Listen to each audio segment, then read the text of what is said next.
আজ আমরা আপনাদের নিয়ে যাব কৃষ্ণনগর থেকে 10 কিলোমিটার দূরে আমঘাটার কাছে গঙ্গাবাস। গঙ্গাবাস এই নামটির মধ্যেই রয়েছে এর অর্থ, অর্থাৎ গঙ্গার নিকটে বসবাস।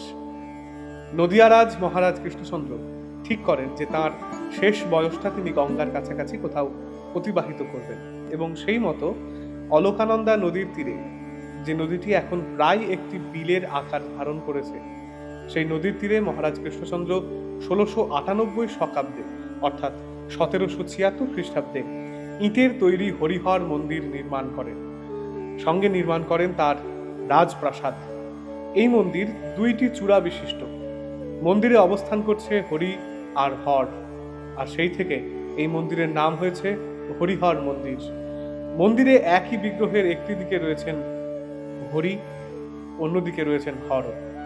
হরির দিকে রয়েছেন মহালক্ষ্মী আর হরের দিকে রয়েছেন দেবী পার্বতী।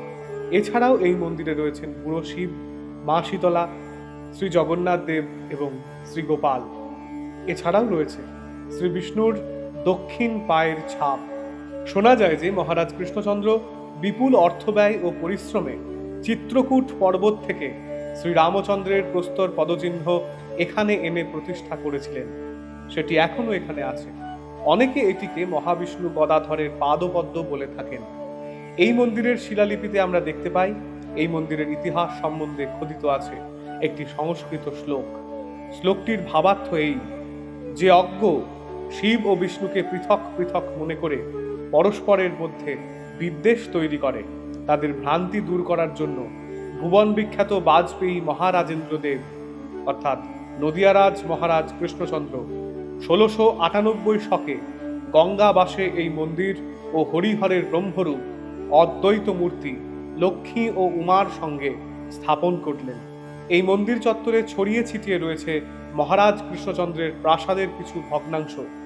আছে আরো দুটো ছোট ছোট মন্দির, এবং অলকানন্দার তীরে রয়েছে একটি উঁচু ঢিবি, যেটিও এই প্রাসাদের ধ্বংসের শেষ বলেই মনে করা হয়। কথিত আছে মহারাজ কৃষ্ণচন্দ্র তার শেষ জীবনটি এখানেই অতিবাহিত করেন, এবং এই অলকানন্দার তীরে বাংলা 1189 সনের 22শে আষাঢ় অর্থাৎ 1782 খ্রিস্টাব্দে 73 বছর বয়সে তিনি পরলোক গমন করেন। মন্দির চত্বরে দুটি বিশাল তেঁতুল গাছ রয়েছে, যা সেই সময়ের কথাই আমাদের মনে করিয়ে দেয়। এছাড়াও গ্রামের মধ্যে এই আম বাগানে ঘেরা সুন্দর মন্দিরটি আপনাদের খুব আনন্দ দান করবে। এখানে প্রতিদিনই বিভিন্ন জায়গা থেকে ভক্ত সমাগম হয়ে থাকে। তারা বহু দূর দূরান্ত থেকে আসেন।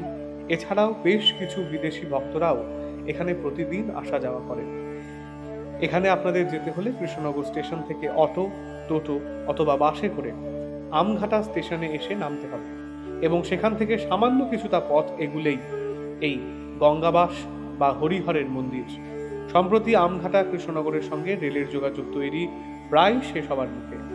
আমাদের এই ভিডিওগুলি আপনাদের কেমন লাগছে তা আপনারা আপনাদের মূল্যবান মতামতের মাধ্যমে জানাতে পারেন, এবং আমাদের আরও কোনো জায়গার ভিডিও আপনারা যদি দেখতে চান তাহলে সেগুলোও আমাদের জানাতে পারেন। আগামী পর্বে আমাদের বিষয় হরিশপুর পঞ্চাননতলা শ্রী চৈতন্য মহাপ্রভুর বিশ্রামস্থল। আমাদের এই ভিডিওটি ভালো লাগলে ভিডিওটিকে লাইক করুন, কমেন্টস করুন এবং শেয়ার করে নিন সকলের সাথে। আমাদের চ্যানেলটিকে সাবস্ক্রাইব করুন এবং বেল আইকনটি প্রেস করে রাখুন আমাদের প্রত্যেকটি ভিডিওর নোটিফিকেশনস পাওয়ার জন্য। ধন্যবাদ।